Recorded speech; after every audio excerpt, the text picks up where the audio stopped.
ஜெய ஜெய சங்கர ஹர ஹர சங்கர மகாபெரியவா சரணம். நாளை ஜூலை 4 சிவராத்திரி. குலதெய்வத்தை மனதார நினைத்து கொண்டு நாளை நாம் குளிக்கின்ற நீருடன் இந்த 4 பொருட்களை சேர்த்து குளித்து வர வேண்டுமாம்.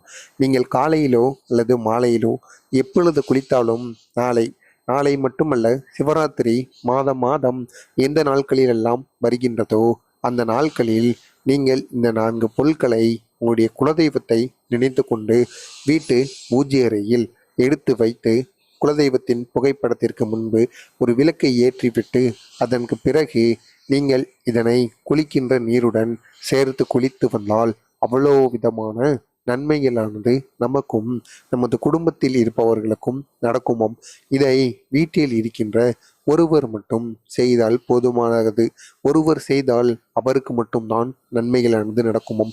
சிறுவர்களிலிருந்து முதியவர்கள் வரை அவர்களுக்கு இருக்கும் பிரச்சனைகளோ அல்லது நோய் நொடிகளோ எதுவாக இருந்தாலும் அதனை தீர்ப்பதற்கு இந்த குளிக்கின்ற நீருடன் குலதெய்வத்தை நினைத்து மனதார உங்களுடைய பிரச்சனைகள் என்னவோ அந்த பிரச்சனைகளானது தீர வேண்டும் என்பது போல் நீங்கள் நினைத்து நாளை மட்டும் இந்த ஒரு செயலை நீங்கள் செய்து விடுங்கள். கட்டாயம் உங்களுடைய வாழ்க்கையில் இங்கே பெரிய அளவில் நன்மைகளானது நடக்கும். எல்லாவித பிரச்சனைகளுக்கும் தீர்வானது கிடைக்கும். அவ்வளவு சக்தி இந்த ஒரு செயலில் இருக்கின்றது. நாம் குளிக்கின்ற நீருடன் அப்படி சேர்க்க வேண்டிய அந்த 4 முக்கிய பொருட்கள் என்னென்னவென்று காண்பதற்கு முன்பாக மறக்காம நம்ம சேனலுக்கு நீங்கள் புதிய பார்வையாளராக இருந்தீங்கன்னா மறக்காமல் நம்ம சேனலை சப்ஸ்கிரைப் பண்ணி வைத்துக் கொள்ளுங்கள்.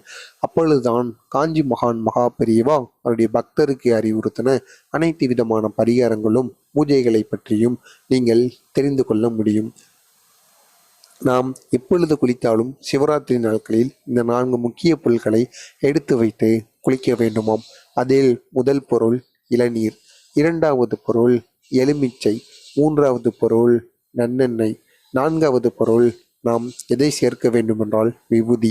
நாம் இதை அனைத்தையுமே வாங்கி கொண்டு வந்து நம்முடைய வீட்டு பூஜை அறையில் விளக்கேற்றி குலதெய்வத்தின் புகைப்படத்திற்கு முன்பு எடுத்து வைத்து கொள்ள வேண்டும்.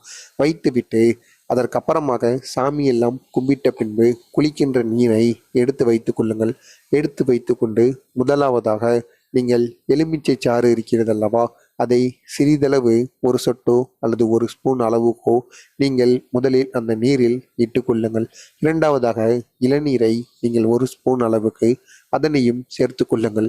நல்லெண்ணெயையும் நீங்கள் 1 ஸ்பூன் அல்லது 2 ஸ்பூன் அளவுக்கு நீங்கள் சேர்த்து அதனுடன் விபூதியை சிறிதளவு எடுத்து போட்டு அந்த 4ஐயும் அந்த தண்ணீர் முழுவதும் நன்றாக கரையும்படி நீங்கள் சேர்த்து கொள்ளுங்கள்.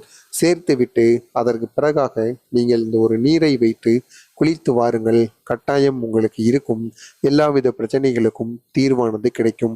அவ்வளவு சக்தி இந்த ஒரு செயலில் இருக்கின்றது. எனவே தவறாமல் நீங்களும் இந்த ஒரு செயலை செய்யுங்கள்.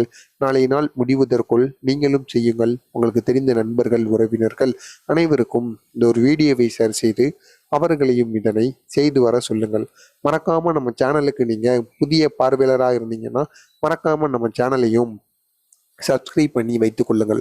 அப்பொழுதுதான் நாம் தொடர்ந்து பதிவிடுகின்ற வீடியோக்கள் அனைத்துமே தொடர்ந்து உங்களுக்கு நோட்டிபிகேஷனாக வந்து கொண்டே இருக்கும். நன்றி, வணக்கம்.